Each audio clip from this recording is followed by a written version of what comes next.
ভারত যে গণতান্ত্রিক দেশ, তাদের দেশে এক মাস ধরে নির্বাচন হয়। তাদের নির্বাচন ব্যবস্থা নিয়ে কেউ কিন্তু প্রশ্ন তুলতে পারে না। সেই ভারত যখন বাংলাদেশের একটা বিশেষ দলকে তিনটা অগণতান্ত্রিক নির্বাচনে সহায়তা করে। আসসালামু আলাইকুম। অনেক দীর্ঘ একটা আলোচনা হবে, খুবই গুরুত্বপূর্ণ একটা আলোচনাটার টপিক হচ্ছে বাংলাদেশের মানুষ কেন ভারত বিদ্বেষী হয়ে উঠলো। হঠাৎ করে কি হয়ে উঠলো, না এর পিছনে আসলেই কোনো যৌক্তিক কারণ বা কারণ সমূহ রয়েছে। বাংলাদেশকে ভারত আমাদের যখন মুক্তিযুদ্ধ হয়, পাকিস্তানের সাথে আমরা যখন যুদ্ধ করি, তখন সরাসরি সহায়তা করেছে এবং সম্মুখ যুদ্ধে তারাও অংশগ্রহণ করেছে। দেশ ভাগের সময় আসলে এই ঝামেলাটা তৈরি হয় এবং বাংলাকে যখন বিভক্ত করা হয় তখনও আসলে অনেক বৈষম্য আমাদের উপরে করা হয়। বাংলাদেশ ভারতের যে বিদ্বেষ তৈরি হওয়া, সেটার শুরু অবশ্য সেখান থেকেই হয়। এখন কথা হচ্ছে, যারা আমাদেরকে মুক্তিযুদ্ধে সহায়তা করলো, যারা আমাদেরকে স্বাধীনতা এনে দেওয়ার জন্য এত বড় একটা কাজ করলো, যারা যুদ্ধ করলো, তাদেরকে আমরা কেন পছন্দ করছি না?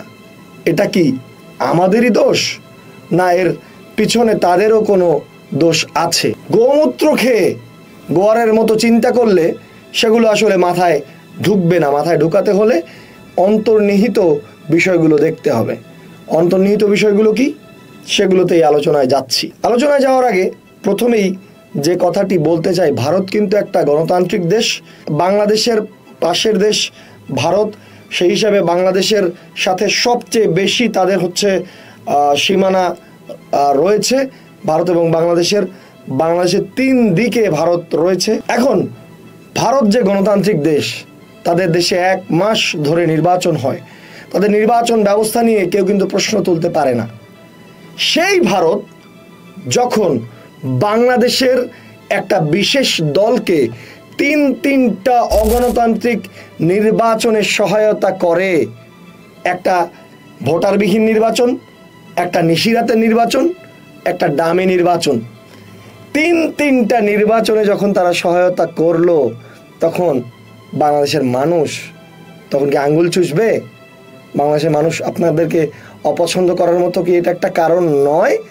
আপনাদের উপরে বিদ্বেষ তৈরি হওয়ার মতো কি কারণ এটা নয়? অবশ্যই কারণ। আপনাদের গোয়েন্দা সংস্থা সরাসরি বাংলাদেশে কাজ করছে, সরাসরি করেছে। বাংলাদেশের যারা সরকার ছিলেন এতদিন, তাদেরকে সহায়তা করেছে এবং তার ফসলও আপনারা পেয়েছেন। বাংলাদেশের পুলিশ সদস্যের মধ্যে জানা গেছে যে আপনাদের 80,000 সদস্য আপনাদের রয়েছে। এই যে আপনারা একটা দলকে বিশেষ করে দমন নিপীড়ন করে ক্ষমতায় থাকতে সহায়তা করলেন, এটা কি বাংলাদেশের মানুষের আপনাদের প্রতি বিদ্বেষ তৈরি হওয়ার কারণ নয়? এটা কি আপনারা কখনো ঠান্ডা মাথায় চিন্তা করেননি? হয়তো করেছেন, নয়তো করেননি। আপনারা ট্রানজিট নিয়েছেন, আপনাদের উত্তর পূর্ব অঞ্চলে যাওয়ার জন্য আপনারা ট্রানজিট নিয়েছেন, যেটা হাসিনার সরকার আপনাদেরকে খুব সহজেই দিয়ে দিয়েছে। বাট আমরা ট্রানজিট চাই, আমাদের ট্রানজিটের প্রয়োজন হয়েছিল বা হয়, সেটা কোথায়? Chicken neck. অর্থাৎ এই চিকেন নেক দিয়ে যখন বাংলাদেশের সাথে নেপালের সম্পর্ক স্থাপন করার জন্য আমরা ট্রানজিট চাই, সেই ট্রানজিট আপনারা দেন? সেই ট্রানজিট কি আপনারা সহজেই দিতে চান? সেটা আপনারা দিতে চান না। আপনারা বাংলাদেশের মংলা বন্দর ব্যবহার করেছেন বা করতে চেয়েছেন, সেটা দেওয়া হচ্ছিল বা হয়েছে আপনাদেরকে অনেক কম দামে গ্যাস এবং বিদ্যুৎ দিয়ে আমাদের দেশে বেশি দামে বিদ্যুৎ গ্যাস ব্যবহার করা হয়েছে। পানি নিয়ে গেছেন আপনারা আপনাদের নদীর জন্য আমাদের কাছ থেকে। ঠিক এই 3টা টপিকের উপরেই পোস্ট করেছিল বুয়েটের একটা ছাত্র আবরার ফাহাদ 2019 সালের 5ই অক্টোবর। তাকে মেরে ফেলা হয় বাংলাদেশের আওয়ামী লীগের পেটুয়া বাহিনী, ছাত্রলীগের কিছু কুলাঙ্গার পশু নারকীয়ভাবে, পৈশাচিকভাবে এই আবরার ফাহাদকে হত্যা করে বুয়েটের একটি হলে 7 তারিখে। আপনাদের যে অনৈতিক কর্মকাণ্ড সেটা নিয়ে পোস্ট করে যখন বাংলাদেশের সরকারি বাহিনী, তাদের লেলুপ গুন্ডারা যখন আমার দেশের একটা ছেলেকে মেরে ফেলে, তখন কি আপনাদের প্রতি আমাদের বিদ্বেষ তৈরি হবার মতো কোনো কারণ এটা নয়? শুধুই কি আমাদেরই দোষ? ইলিশের কথায় আসি। আপনাদেরকে শত শত টন ইলিশ দেওয়া হচ্ছে বিনামূল্যে, ফ্রিতে, গিফট হিসেবে। আমাদের দেশে ইলিশ বিক্রি হচ্ছে বেশি দামে। আমাদের দেশের সমুদ্র সীমায় এসে, নদী সীমায় এসে আপনারা মাছ ধরে নিয়ে যাচ্ছেন। সেটা কি আপনাদের প্রতি বিদ্বেষ তৈরি হওয়ার কোনো কারণ নয়? আপনারা কি সেটাকে কারণ হিসেবে দেখছেন না? ক্রিকেটের প্রসঙ্গে আসি। ক্রিকেটে আপনারা কি কি বৈষম্যমূলক আচরণ আমাদের সাথে করেছেন। আপনাদের খেলোয়াড়রা যে লোলুপ দৃষ্টিতে আমাদের খেলোয়াড়দের দিকে তাকায়, আপনারা যে 15 সালের বিশ্বকাপে একদম আমাদেরকে হাতে ধরে হারিয়েছেন, সেটা কি আপনাদের প্রতি বিদ্বেষ তৈরি হওয়ার কারণ নয়? 22 টি-20 বিশ্বকাপে আপনারা যেভাবে ভেজা মাঠে আমাদেরকে খেলিয়েছেন, সেটা কি আপনাদের প্রতি আমাদের বিদ্বেষ তৈরি হওয়ার কোনো কারণ নয়? এবার আসি তিস্তা নিয়ে। তিস্তা নদী যেটা আপনাদের মধ্যেও রয়েছে, আমাদের মধ্যেও রয়েছে। আপনারা তিস্তা নদীতে বাঁধ, ব্যারেজ, বিদ্যুৎ প্রকল্প, বিভিন্ন প্রকল্প তৈরি করে আমাদের দেশে পানি আসা বন্ধ করে রাখেন। যখন উজান থাকে তখন পানি আসে, যখন ভাটি হয়ে যায় তখন আমাদের দেশে পানি আসে না। আপনারা পানি আসতে দেন না। তিস্তা চুক্তি নিয়ে কথা হচ্ছে সেই স্বাধীনতার পর থেকেই।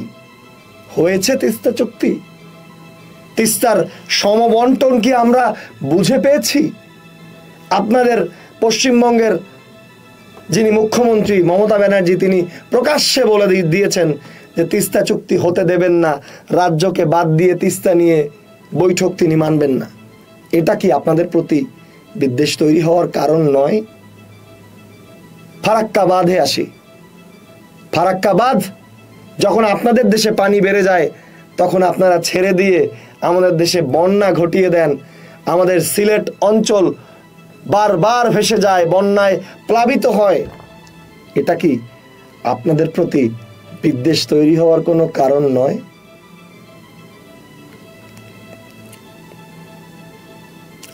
আসি মাদক নিয়ে। মাদকের একটা আখড়া আপনাদের দেশ। আপনারা অবৈধভাবে বিভিন্ন সিস্টেমে আমাদের দেশে মাদক ঢুকান। এটা কি আপনাদের প্রতি আমাদের বিদ্বেষ তৈরি হওয়ার কারণ নয়? And the last but not the least, সীমান্ত হত্যা। কষ্ট লাগে, দুঃখ লাগে।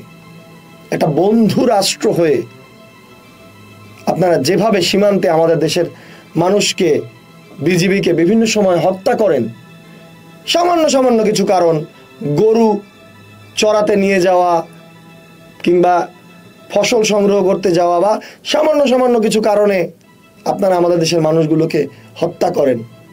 ফেলানির লাশ, ফেলানির ঝুলন্ত লাশের ছবি দেখে যদি আমাদের দেশের মানুষদের মধ্যে আপনাদের প্রতি বিদ্বেষ তৈরি হয়, সেটা কি খুব অযৌক্তিক? আপনারা তো লাশ ফেরত দিয়ে আমাদেরকে খুব উপকার করেন, খুব ভালো লাগে, খুব খুশি হই আমরা। আমাদের বিগত সরকার, হাসিনার সরকার আপনাদেরকে নানানভাবে সুবিধা দিয়েছেন এবং লাশ ফেরত দেওয়ার কারণে আপনাদেরকে অনেক ধন্যবাদ তারা জানিয়েছেন হয়তোবা। কিন্তু এই কারণগুলো আপনারা কখনো কি জানতে চেয়েছেন? এই কারণগুলো কখনো কি আপনারা ভাবতে চেয়েছেন? এই কারণগুলো কখনো কি আপনাদের মাথায় আসেনি? নাকি আপনারা গোমূত্র খেতে খেতে দিন দিন গোয়ার হয়ে যাচ্ছেন? এগুলো ভাবুন। বন্ধু তাকেই বলে, যখন এক বন্ধু একটি লাইন বললে পরের লাইন বলতে পারে আরেক বন্ধু তাকেই বলে যে একটা রুটি জোগাড় করা গেলে সেই রুটিটা ভাগাভাগি করে খাওয়াকেই বন্ধু বলে। আপনারা আমদানি রপ্তানিতে যে পরিমাণ শুল্ক দিয়ে রাখেন, সেটা কোন বন্ধুর আচরণ? অনেক কথা বলা যায়, অনেক আলোচনা করা যায়। আপনাদের সরকার যেটাকে আপনারা ক্ষমতায় রেখেছেন, তারা চলে গেছে, তাকে আপনারা জায়গা দিয়েছেন, জায়গা দিয়ে আপনারা আবার প্রোপাগান্ডা শুরু করেছেন। হিন্দুদের উপর হামলা হচ্ছে, আপনাদের প্রধানমন্ত্রী নিজেই পোস্ট করছেন যে মাইনরিটিদের উপর হামলা হচ্ছে। পুড়েছে মাশরাফির বাড়ি, আপনারা ছবি দিচ্ছেন লিটন দাসের বাড়ি পুড়ে গেছে। যেখানে মন্দির ভাঙেইনি সেখানে মন্দির ভেঙে আপনারা দিচ্ছেন যে মাইনরিটিদের উপর অ্যাটাক হচ্ছে। আপনারা কখনো চেয়েছেন বন্ধু হতে? আপনারা কখনো চেয়েছেন যে আত্মার আত্মীয় হতে? আপনারা সবসময় আমাদের উপরে আপনাদের করাল গ্রাস চালিয়ে যেতে চেয়েছেন, আপনারা বন্ধু হতে চাননি। এই যে কারণগুলো বললাম, এই কারণগুলো আপনারা খতিয়ে দেখেন। বিদ্বেষ মানুষের এমনি এমনি হয় না। আমরাও চাই আপনারা আমাদের পাশের দেশ বন্ধু হয়ে থাকেন। ব্যবসা হবে, বাণিজ্য হবে, চুক্তি হবে, দ্বিপাক্ষিক সুবিধা অসুবিধা থাকবে। শুধু এক দেশের সুবিধা আর এক দেশের অসুবিধা থাকবে, সেটা হতে পারে না। আশা করি বিষয়গুলো আপনারা সুন্দর দৃষ্টিতে দেখবেন। ভালো থাকবেন।